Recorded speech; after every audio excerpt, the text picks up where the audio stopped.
Assalamualaikum warahmatullahi wabarakatuh.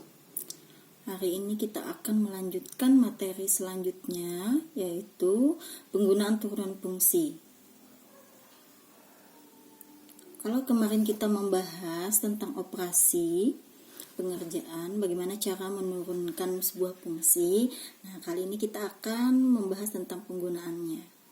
Nanti di sini konteksnya bisa bentuk soal cerita, di fisika juga ada biasanya tentang penggunaan turunan fungsi.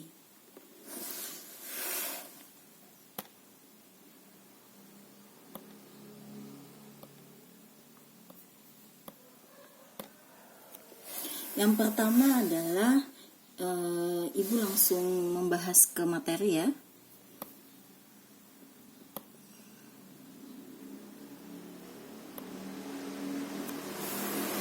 Yang pertama adalah garis singgung dan garis normal pada kurva. Seperti apa garis singgung dan garis normal? Ini ada sebuah grafik fungsi f(x). Ya. Jadi f(x) itu sama dengan fungsi y ya. Kemudian yang mana yang disebut dengan garis singgung? Nah, ini disebut garis singgung ya. Nih. Ini disebut garis singgung. Kemudian selanjutnya, garis singgung itu artinya menyinggung terhadap kurva tersebut. Di mana dia menyinggung? Menyinggungnya di sini. Maka di sini ada terdapat titik singgung.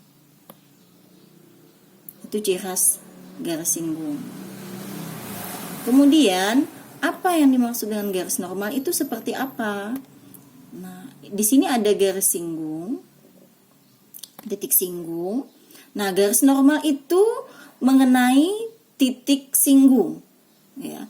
Dan sifatnya garis normal itu juga dia tegak lurus terhadap garis singgung. Jadi dia melewati, ya. Ini garis normal tadi melewati titik singgung dan dia sifatnya tegak lurus atau siku-siku terhadap si garis singgung tadi ini, ya.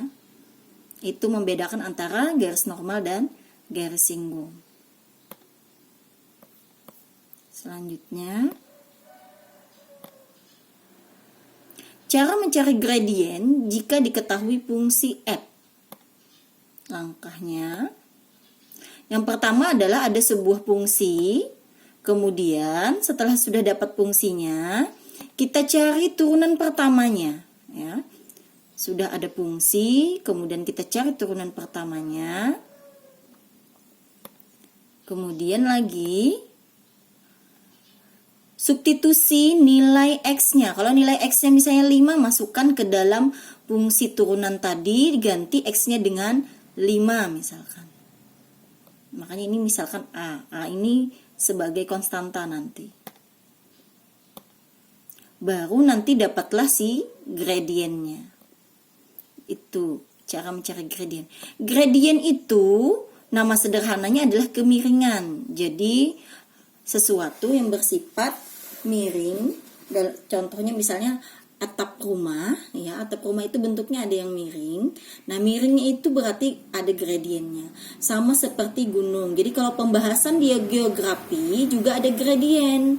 Gradien sebuah gunung. Di fisika juga ada gradien, yaitu kemiringan. Misalnya berbicara tentang gaya, misalkan beban di bawah didorong tapi bentuk dasarnya miring.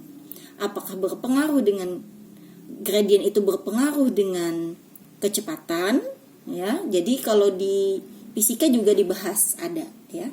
Jadi penggunaan gradien ini sangat penting karena nanti di geografi untuk di IPS ada pembahasannya lebih ke gunung, misalnya ada tanah longsor, kecuraman, ya. Kecuraman jurang itu berpengaruh terhadap erosi tanah. Kalau di fisika tadi biasanya pembahasannya ada di gaya. Contohnya, misalkan ada sebuah fungsi, ini fungsinya. f(x) sama dengan x pangkat 3 dikurang 3x pangkat 2 ditambah 2x dikurang 1.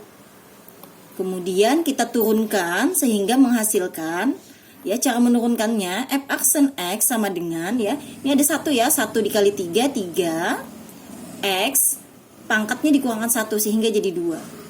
Dikurang 3 kali 2, 6, kemudian pangkatnya dikurang 1 sehingga pangkatnya tertinggal 1.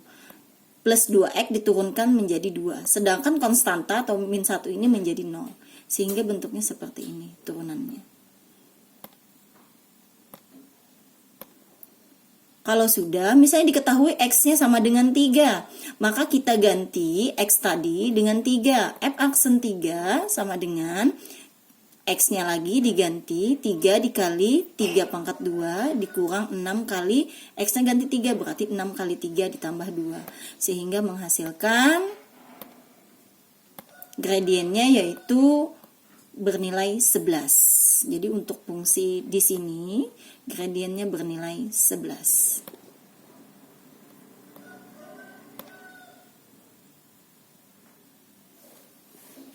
Sekarang kita mencoba membahas tentang grafik fungsi.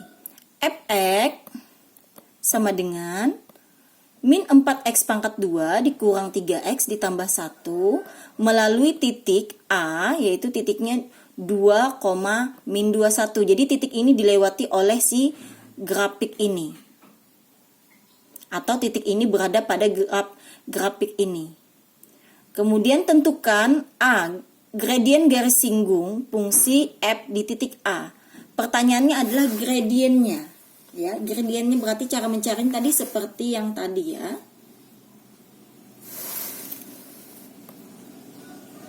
Yang kedua adalah persamaan garis singgung fungsi f di titik A. Ya, persamaan itu seperti apa? Nanti bentuk persamaan garis yang seperti ini tapi pangkatnya 1 ya. Tuh. Kemudian yang C, persamaan garis normal. Yang namanya persamaan garis pasti nanti variabel pangkat tertingginya 1 ya. Berarti nanti persamaan garis normal fungsi f di titik A. Oke.